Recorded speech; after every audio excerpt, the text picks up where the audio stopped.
Hey everybody, today we're at Huntington Beach State Park in Murrells, Inlet, South Carolina, and we came for the Birds of Prey Day. So we did make it in time, if you watched our previous video.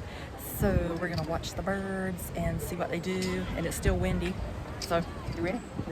Right, let's go. So we're once again at Huntington Beach State Park, and today we are trying to see the Birds of Prey Day here. So hopefully we'll get to catch it in time, if we can get back there. The alligator is out. Yes. I think it's the same ones that was there the last time. You want to know the truth?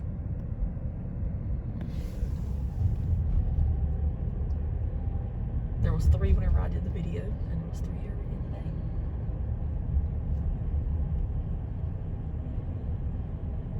today. There's 2 over there. Oh, Right there. yes, 1, yes. 2, 3. Is there 3? Who knows?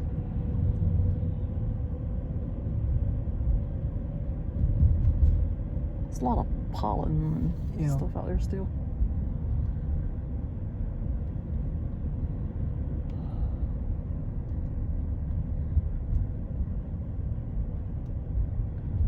Pretty bird. You know, one thing, pollen's been excellent this year. I don't know if you can say excellent, but it's been there. Yeah. Oh, that gator's over there too. It's been excellent.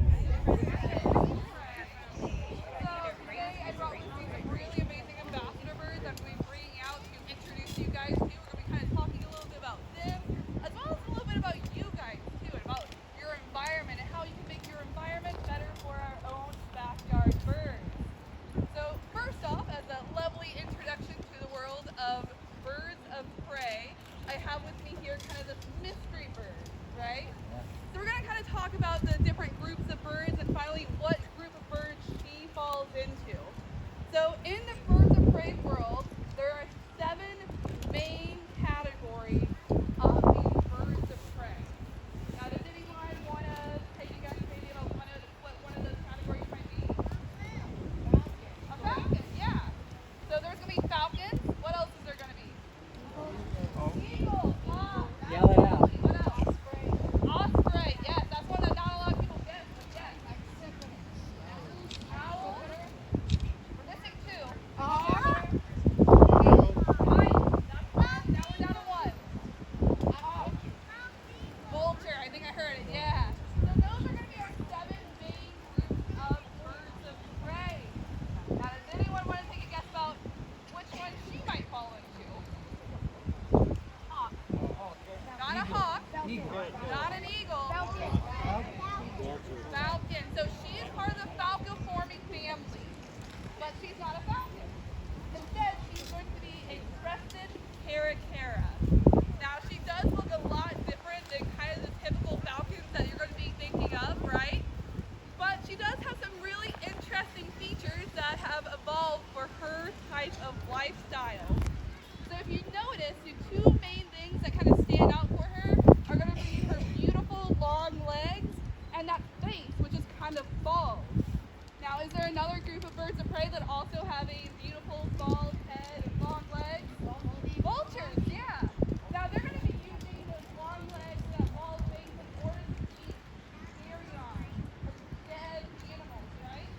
Now, in the same way, crested caracaras also evolved to eat carrion. They're scavengers.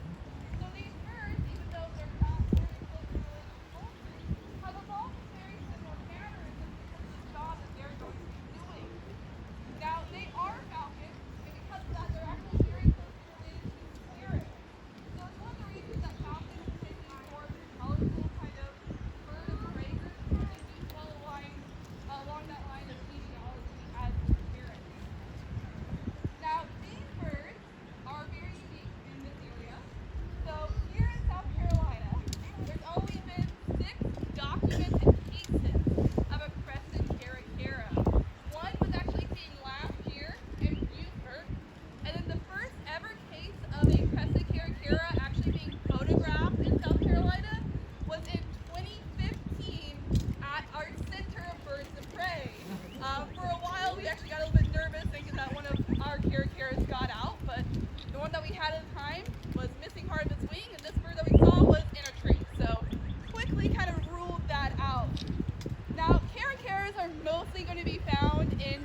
tip of Florida, as well as in Mexico and South America. Now, they're very, very smart birds, just like vultures, and this has kind of led to them being sometimes considered a little bit of a nuisance, right? A lot of times, especially down in those areas, you're going to be seeing these birds scavenging, and sometimes they're scavenging dead animals, but other times they're lifting up the lids of trash cans and scavenging inside those, right? It's too guys. Trash. I would be driving in my car, let's say eating an apple, and I would be left with the apple core. Now here in South Carolina, I didn't want to keep that apple core in my car because that's going to get all gross and sticky, right? So what I used to do is I would roll down my car window and toss it out. Now, do you think a bird of prey like a caracara would eat that apple core? No, she's a carnivore. But what would eat that apple core are animals such as rats, mice, deer even, and when we're tracking those animals to the roadside, they have an increased likelihood of getting hit by cars. And then that's when our scavenging birds like our caracaras, our vultures, even our eagles are then going to come and scavenge all that roadkill, and they're also going to be put at risk of being hit by cars. Car collisions is the #1 reason that we admit birds into our baby and medical hospital. There's also something that all of us can worry about a lot of things that wild birds would have to worry about, like where their next meal is coming from, if they get a scratch, if they get an infection, right? These birds are also living in predator-proof enclosures too. So those 3 things are really going to be kind of impactful on how long a wild bird will have to live. Like 1 or 2 of them is because this bird can get blown up by the winds from hurricanes. So hurricane force winds a lot of times are kind of exciting a little bit for birders because with those winds you can bring with you a lot of different species that you don't normally see. Back in 2018, there was a snail kite that got blown up from Florida. That's not a bird that migrates, that's just one that got kind of blown in with the hurricane there. Yeah?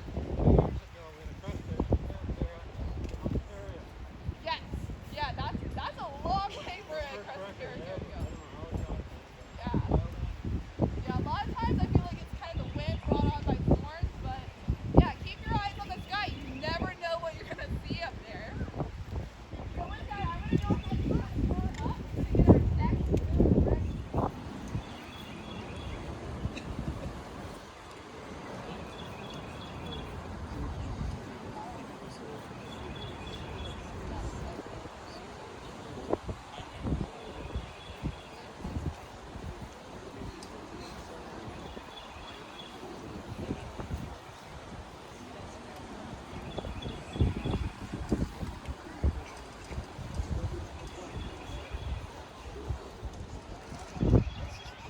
Okay, so this is our next ambassador here. He's going to be the first of our ambassadors that will be flying for you guys, okay?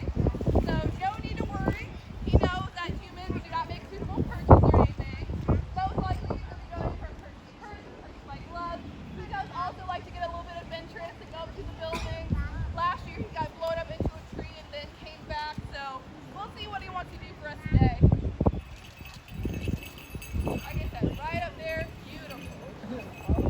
Now, this hawk here is known as a parachute hawk, also known as a wave-winged hawk. Now, you cannot find parachute hawks here in South Carolina naturally. Instead, if you want to find this bird in its own environment, you have to go to the American Midwest. So think Arizona, New Mexico, Texas, and in these areas you're going to be finding this bird mostly in deserts. Now, do you think there's going to be a lot of food for these birds down in these deserts? No. So they have to be very crafty and very particular about what they eat. This, their main food item is going to be one of the largest rodent species in the world, the American black jackrabbit. Now, this black jackrabbit is a really big bunny. It can get around 5 to 6 pounds in body weight, so absolutely massive. And now that you guys know how heavy their kind of prey species is, does any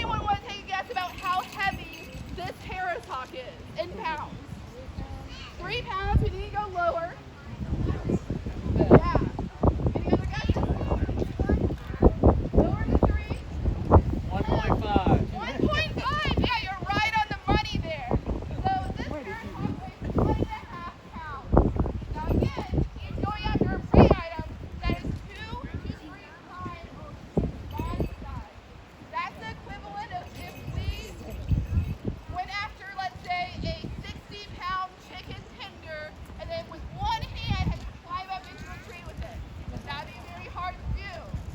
The same way, if one Harris hawk went after one jackrabbit, it would still be very, very hard for that bird to take it down. So what they do in order to take down these big prey items is they're going to be working with pack. They're one of the only birds of prey that will do this pack hunting behavior. There we go. So they're the only bird of prey that will do this pack hunting behavior. It's very unique to Harris hawks. So they're going to be hunting in packs of, oh, we got a crow, great. So they're going to be hunting in packs of 2 to 6 other individuals. And they're all going to be working together to take down that female, yes, just like in the human world, the females are going to rule the roost. So these female Harris hawks do tend to be a little bit bigger than their male counterparts. A female Harris hawk is going to reach around 2 or so pounds. Now she's going to use those extra muscles to her advantage, and 1, be able to get the best parts of that rabbit, and 2, she's also going to get the best perching spots as well.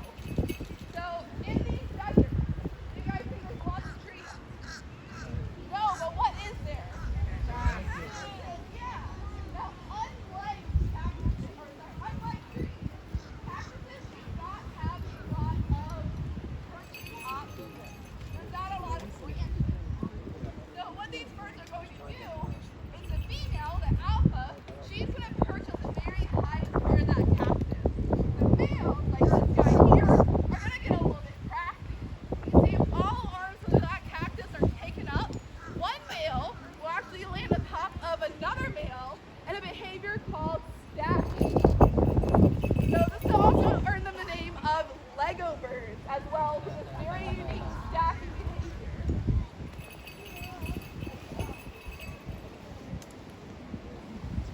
One of the main things that be affecting Harris hawks in their area is that us humans are adapting way better at living out in these deserts.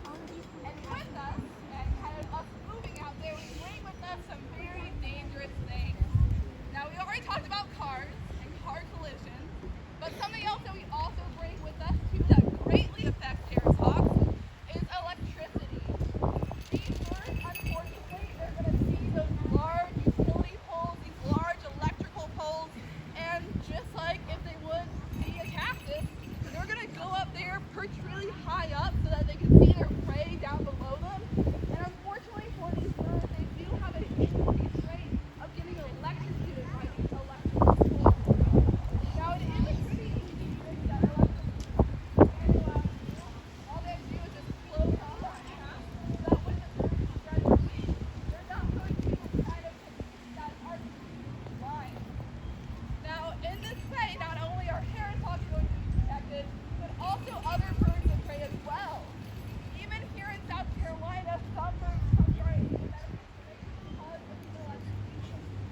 A lot of times, those birds are going to be birds like eagles, ospreys, red-tailed hawks, these bigger birds that have those larger wingspans that can complete that arc.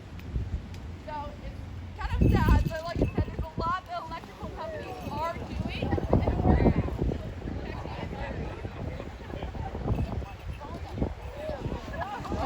Now, he's a professional. He's been doing this job for 16 years, which is way longer than I've been doing it. So some of the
a pilot that was flying his plane, looked out the window, and right beside him was that vulture cruising along with him. So these birds are pretty impressive flyers, I will say. The animals, the bones, the fur, the feathers, the organs, and in that way it's going to make sure that, again, it's going to be properly nutritious enough for him to make sure that he's living a healthy life. He's really going to get out in the wild.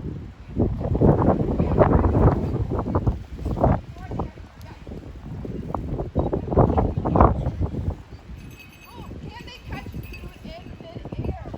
They can. Now, it's not going to be the specialty of the herring hawk here, but I have worked with some herring hawks that will.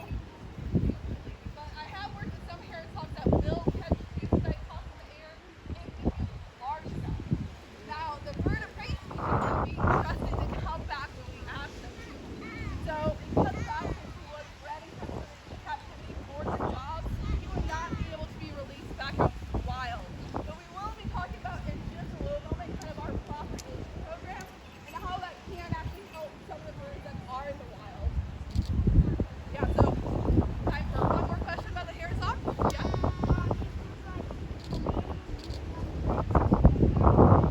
Yeah, so if there's an animal moving on the ground, can he go down and catch it? Absolutely. Now this guy probably wouldn't. He's never hunted a live prey item before.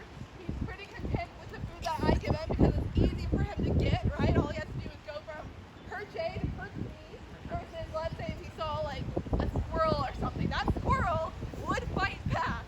So he wouldn't go after a squirrel per se, but parrot hawks and other hawk species like red-tailed hawks would absolutely go on something that's on the ground scurrying around. So with that, we're going to get this bird put up, and then our next two birds are going to be really interesting. So far, you guys have been seeing our diurnal birds. Diurnal means daytime active. The next group of birds are going to be nocturnal. So can anyone guess who that's going to be? Who? Yeah, that's right. So the owls. I'm going to go ahead and get that next bird ready.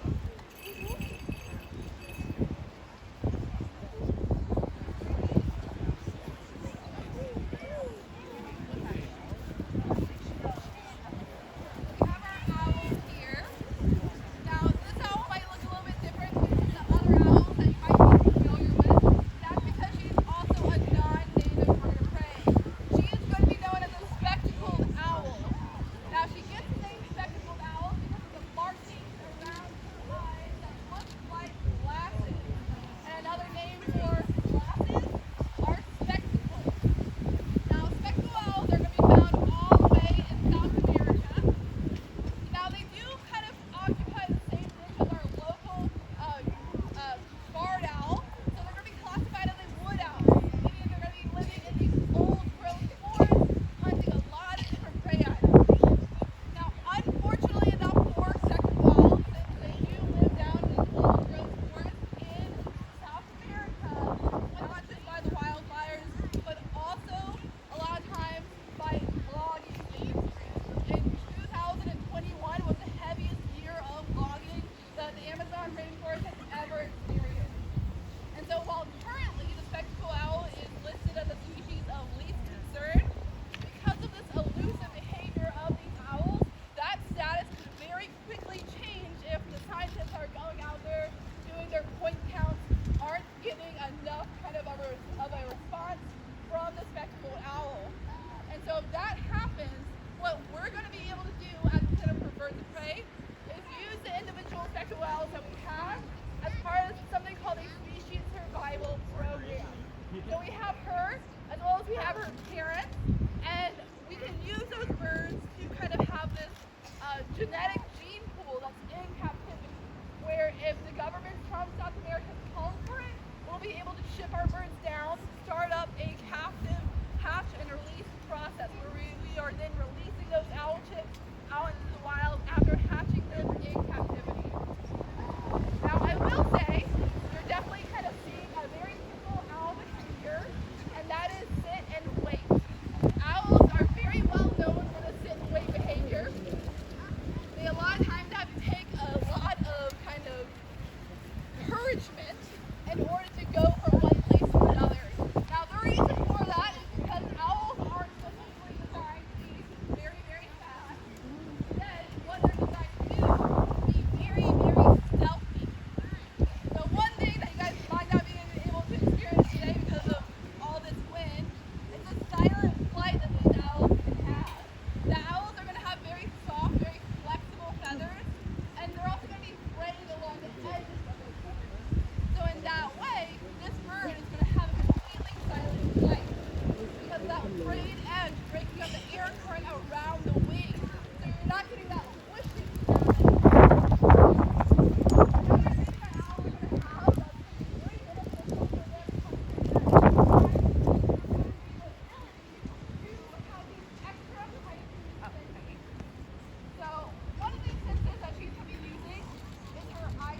cockroaches, yeah. Yes. Eastern screech owls are smallest owls here in South Carolina. They absolutely love cockroaches. It's incredible. Now the wind is getting a little bit strong for her. She's a little bit less confident in the wind. Those soft, flexible feathers that I was talking about, they're not made to withstand kind of wind speeds like this. So I'm just going to walk her around for a little bit more. But does anyone have any questions so far about our lovely spectacled owl or owl species in general? No? What's her name? What's her name? I always love getting that question because I love saying we do not name our birds. Now the reason for this is when you give a name to an animal, what does that make that animal? A pet. And are these birds pets? No. They may be trained, they keep them for their entire life in captivity, but they are not pets. So we want to make sure that the people that we're talking to, the guests that we're interacting with, also understand that. We want to make sure that everyone sees these animals as it is. It is a wild animal. Also, if you guys have, let's say, a spectacled owl out in the wild and you take a trip down to South America, we want you to be able to identify that owl as a spectacled owl. Not, oh, that's Jim Bob flying in the trees, right? So it's kind of a two-for-one special, no name for owls. Now we do kind of assign them numbers based off of when they hatch, as well as when we obtain them. But a lot of times we kind of just call them by their species. So we refer to this bird as our female spectacled owl. Yeah? How far can they fly? So spectacled owls, like barred owls, are not going to be moving around very, very far. The only reason that you're going to see one of these birds moving very far is if they're kind of going from their parents' territory and finding a new territory on their own. Now there are some groups of owls, like saw-whet owls and burrowing owls, that are migratory, and those owls can fly thousands of miles to go from one place to another during that change of season. So very good question. Any more?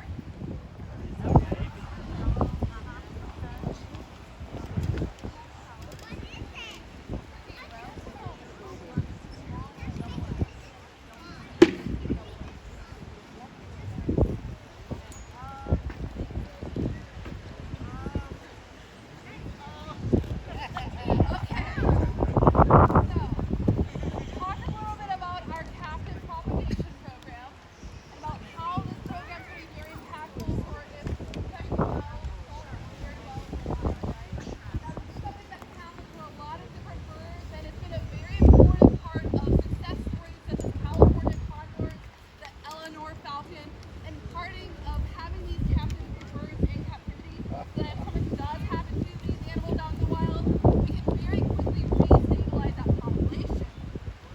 So, our newer member of our flight team.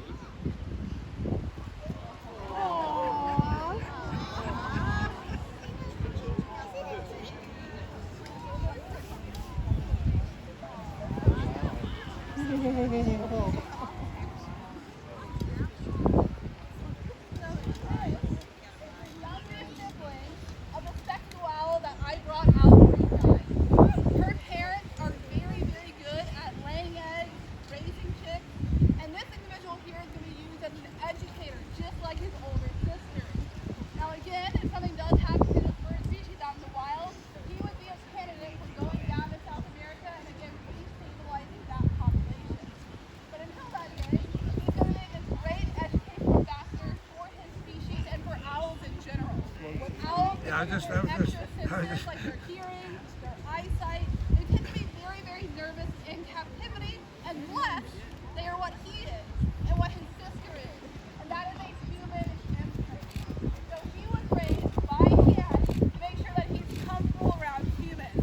In fact, he was so much raised by hand that he identified us humans wanted to going out and getting those cockroaches, those rats, those mice. So if you guys do see an owl chick on the ground and you don't think it needs to be where it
Neil beside it. Yes, we got him back. Not open the eyes at all. Program sleep. Okay. So this is something new. Since we last came up here to use the bathrooms, it's nice. I don't think it's open today, but it's nice.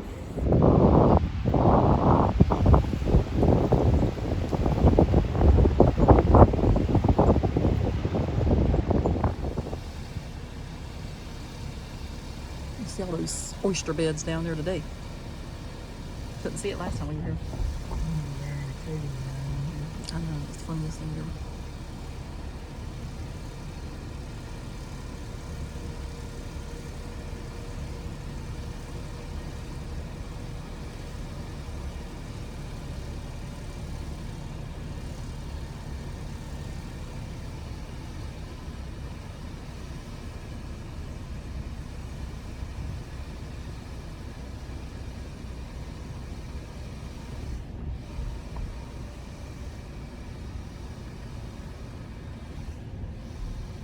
It's a pretty bird down there. Oh, no, both my favorite birds. There's 3 of them over here.